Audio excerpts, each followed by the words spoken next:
Good afternoon, everyone. I am Joanne, the FYE chairperson for School of Biosciences, and I'm honored to be able to given this chance to share the FYE initiative that's been done by our schools for the past semesters.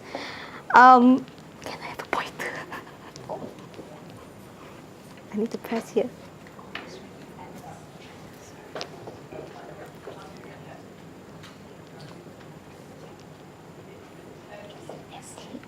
Press this one. Okay, this one. Yes. No. Not to next.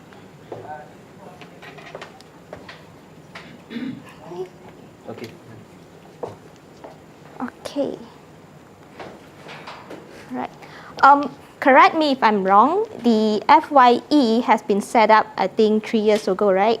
With the main function, which is to reduce the attrition of the whole university. But we, as an educators, we really hope that we could help the students to be able to help them to adapt and to be able to get a better transition from high school to university. And then by enriching them with experiences covering social, academic, as well as their university life. And then the final outcome that we would like to have, which is we hope that the student will have a better social engagement and perform better academically, as well as they will be able to progress from their first year to their subsequent years, and it will serve as a platform for them to shine as well. Okay? All right, why bridging the gap? Whenever the students step into the university from high school, there will always be a gap here where they will face a changing in their university environment.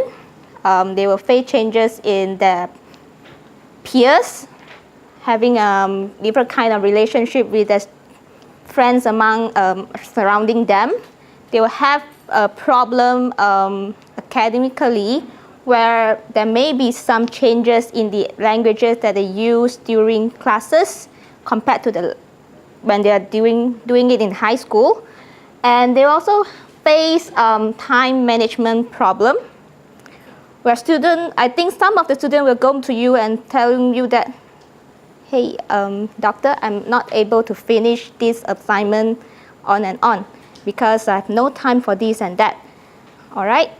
And some of them has actually facing this financial hardship where they need to move out from the home, and when they stay outside, they need to pay for rental and social activities, etc. So all this has actually created a stress towards the students. And with the FYE initiative that we are currently doing, we hope that we could bridge the gap and make them to be able to accept and integrate and connect well with the people around them. Okay? Talking about the FYE initiative, it is actually, if you would like to have a success, it actually involves the engagement of all these stakeholders. From, first of all, the FYE committee from the respective schools, where you have several committee members holding different roles in organizing and planning of all these sorts of activities for the students. For these SBS, which means the school management, where you need the support and resources, especially financial, right, in order to roll out certain plans for these first year's experience activities. Third, which is the SSC, Student Success Center. I'd like to have a big thank you for the SSC for the past support, especially in peer-assisted learning studies planning, as well as the rolling out of the workshops. Last but not least is the student leaders. Well, student leaders has actually helped a lot in carrying out all these PALS classes. Without them, I think the peer-assisted learning services wouldn't be a success. All right? And finally, which is the first-year students, they themselves need to open up themselves in order for us to exist. Otherwise, we will not be able to help them as well. So the engagement of all these stakeholders playing a very important role in making the FYE initiative a success. And then this is our school FYE committee structure. These committees actually park under the learning and quality, which is led by Dr. Philip. And we have, I think, 6 to 7 members within these committee members. And we try to segregate our works to help students from social-wise, which is for Biosciences Club, where they have a series of activities in helping students to engage better into university life socially, as well as the rest would be more towards academically, where we have program directors, we have the PULSE coordinators, Dr. Neo, and teaching and quality, and the most important, which is also the first year module coordinators. Without their full support in peer-assisted learning services, where they gave us a very, very good responses in having all these modules to have this peer-assisted learning service, it wouldn't be a success, I would say. Okay.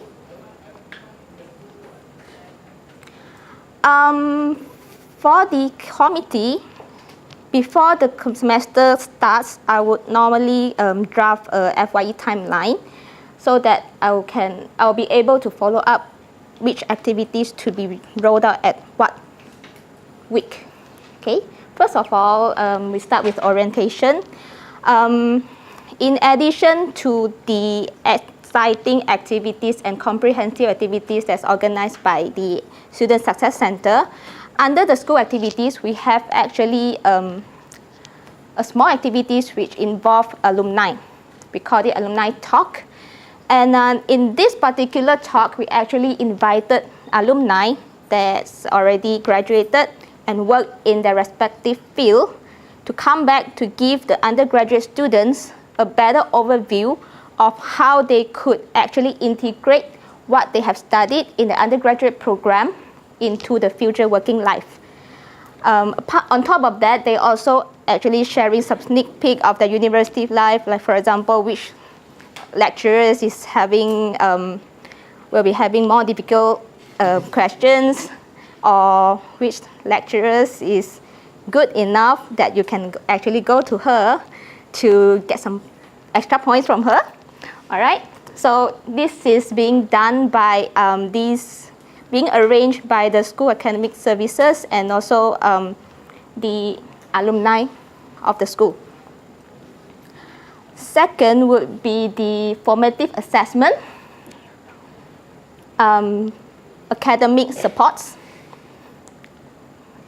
So an informal assessment is actually being done by the first year module coordinators on semester 1 students to identify the potential student at risk. And this is done before week 3. The reason of having this particular assessment is because the pool of students, they're coming from different backgrounds. So in order for the module coordinators to know at which level they are in, so this particular informal assessment is being done. And those students that falls under average or below 50 marks, they will be sent, or they are highly encouraged to attend the peer-assisted learning services that's being given by the school.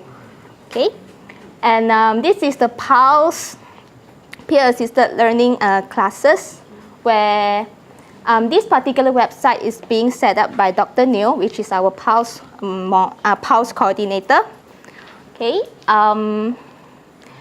on that website, we have a series of information, like for example, what is the role of the module what is the role of the student leaders, and some resources as well as the updates on where is the classroom to be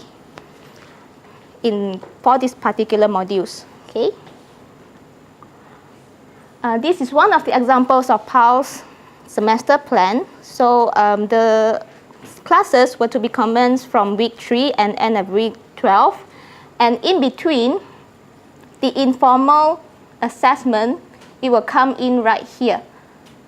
Before week 4, students which is highly at risk, where they might be having failure for the midterm exam, they will be highly encouraged or sent to attend these peer-assisted learning services. So that particular assessment being done once so that they could pass the midterm exam. And secondly, after the midterm exam, any students which scores falls below 50 or fall below average, the name will be brought up again to the PALS leader so that they could keep an eye on the progress of all those students so that they would not fail, would not have failure in their final examination. Okay. All right. In order to help them to be able to get a better transition into university life, 2 workshops have been suggested, and one of it will be done in the beginning of the semesters, and another one is towards after the midterm of the semester. So the reason why are we having this transition into university life workshop in the beginning of the semester is because they are just entering the university and they need some guidance on academically and also socially as well as what they can do in the university. Okay. So this is one of the example where we have done last semester. This is one of these promotion brochure that have sent out to all the module coordinators about adjusting to new environment and university life, where the senior students have been invited into that particular workshop, and they have actually given a very constructive guidance and advices to the students. A sneak peek from this for the workshop. What have they gained from this workshop were some of the students said that they are very motivated after this particular workshop, where Hasrul has actually shared some study skills with them, and also another activity which I like the most, which is the surgery, where students were asked to write down on a piece of paper anonymously about what are the obstacles or what are the expectations when they enter the university. And then that particular piece of paper will be drawn randomly and being read out by Mr. Gobin the other day, right? And then a discussion will be carried out. So how can they overcome, or what are the methods that they can do in order to help the students to tackle that problem? It is either by them or by the student leaders or some other seniors that actually joining that particular workshop. Okay, these are the feedback that we've collected from the workshop, and it's actually kind of positive. We get NPS 63, kind of high, and these are the particular feedback that students has actually highlighted what they've learned and what they like about this workshop. This workshop, it will be continuously being done, but it have to be customized to what are the needs of that particular batch of students. And last but not least is the Bioscience Club activities. The club activities will be carried out throughout the semester, with the first session involving ice breaking. This was done for last semester, where we have ice breaking during the orientation, and some others activities, for example, sports day, BBQ, and some outreach have also been carried out in order to make the students mingle around and get to know each other, and so that they can adapt better into their university life. All right. With all the initiative that I've mentioned just now, it might not be a very good or one-size-fits-all model for all of you for the respective schools. So you might modify a bit and add in your own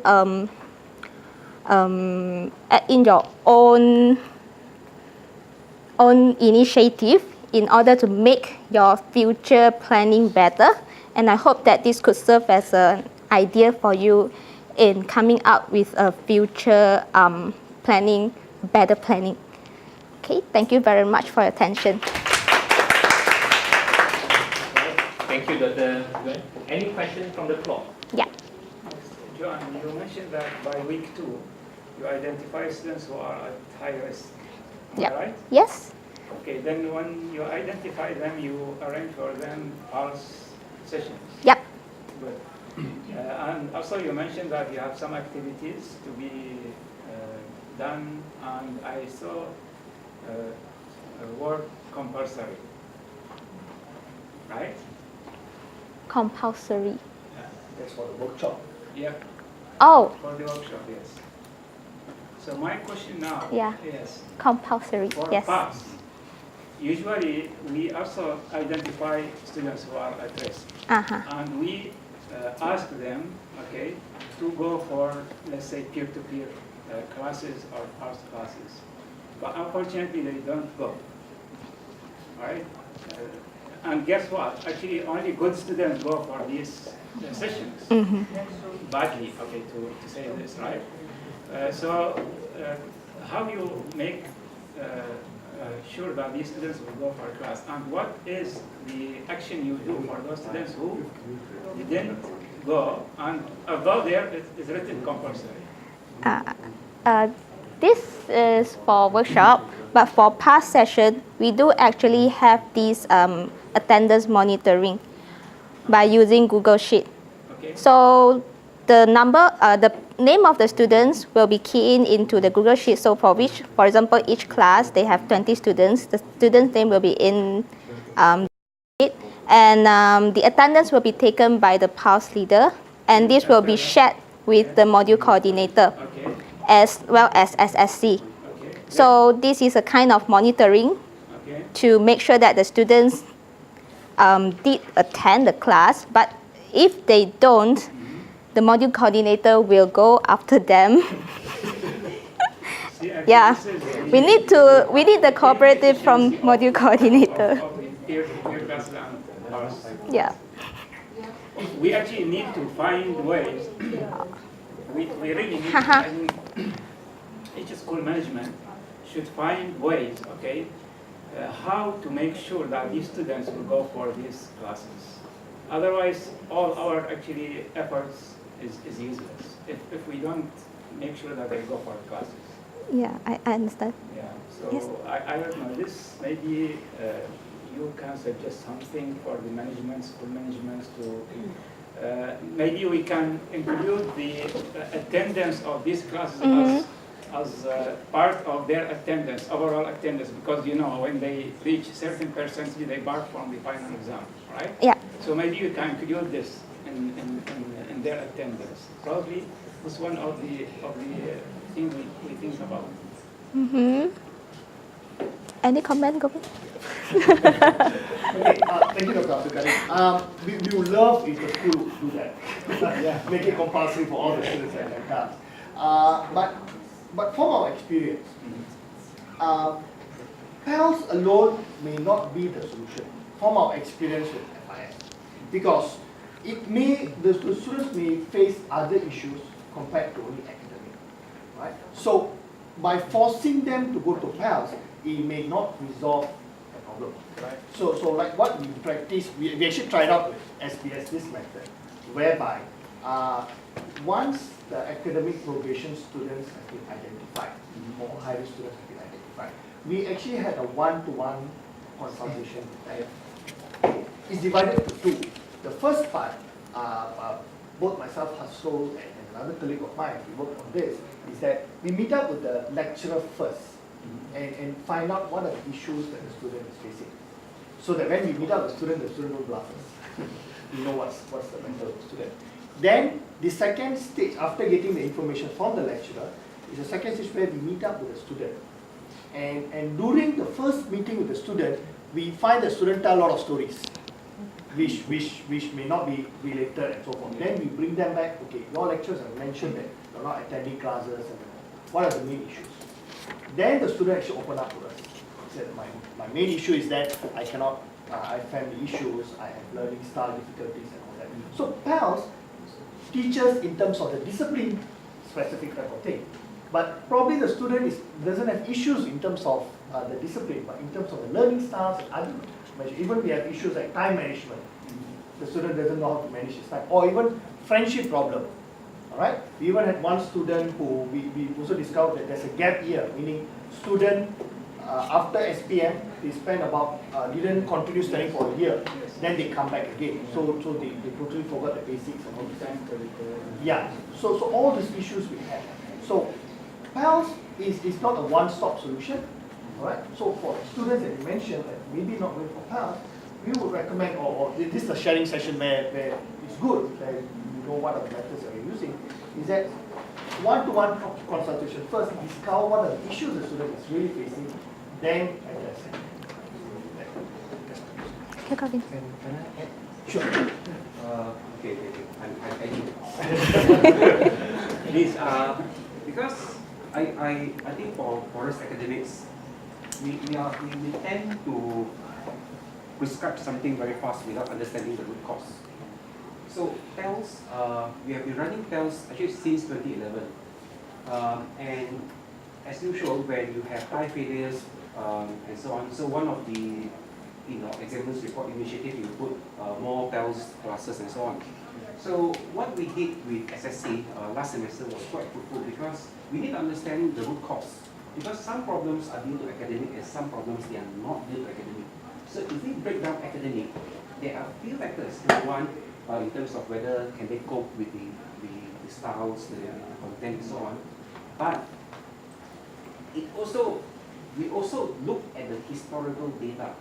So if let's say your module which has consistent high failure rate, it means that there's perhaps there is something wrong with the module which has high perhaps the assessment is too much or delivery, there's some problem and so on, perhaps.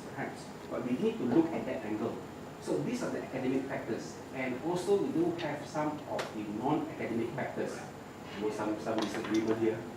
So the non-academic factors, for example, the social, the integration and so on. So as much as the FYE can do, it is more towards the social part as well as some part of the academic. So academic, we really need to look in depth to understand better from the whole point of view. So PALS is only one of the medicine that we prescribe for students at least. It's only one of them. How much was the attrition rate of bio school before FYE, and how it is improved with this initiative? I cannot remember clearly the reduction from which to which, but it has been reduced around 7%, but it's actually not high. All right. It's from 15% in 2014. It reduced to 10% last year. And this is, as of year to date, it has reduced significantly, even below 10%. So it is in a reducing trend. And how many of the students who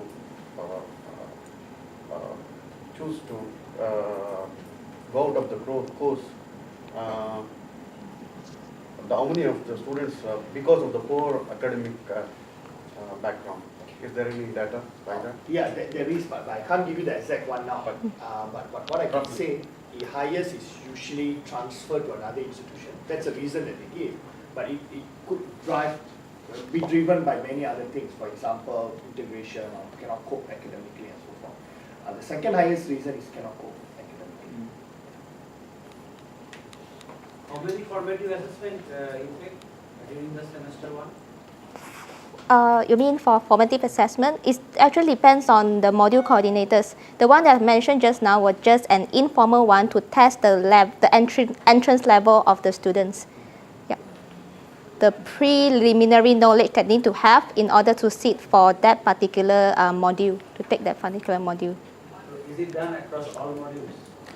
Those that's, yes, offering peer-assisted learning modules, yes. So only the objective is to identify those who came with somewhat lower knowledge level at foundation. Yeah. Not to screen about how they cope with the course as a whole. No, because it was done quite early, and lectures has not gone that far yet, so it is very preliminary. I want to ask Kopi.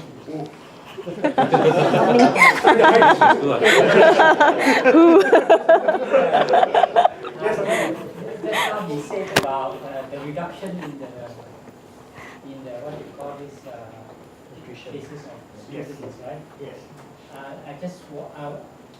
I'm wondering whether, given that you have this data, did you all do any correlational study in the sense of when those students, right, they don't attend classes and all those things, and you have done a study that look at the various factors, then which factor correlate most with the absenteeism and all those kind of things? I think that would be a useful way of looking at it, because once you have a correlational study, then you are more targeted.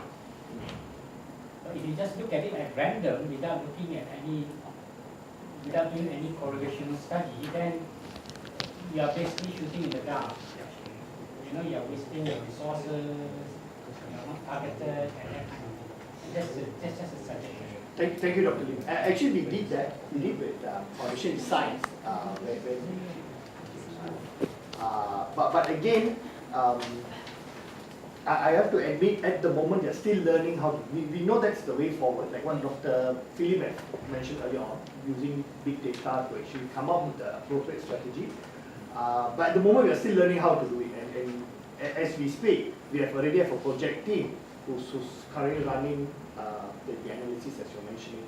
And we are looking, like what Dr. Philip mentioned, that's what we're going to do in 2017. We are really looking at vendors and systems to actually assist us with the better analysis and come out better. Yeah, we are doing that. Thank you. Okay. No more questions from the floor? any further questions? Okay. All right. So if there's no more question, I think thank you so much, Dr. Juan, for that.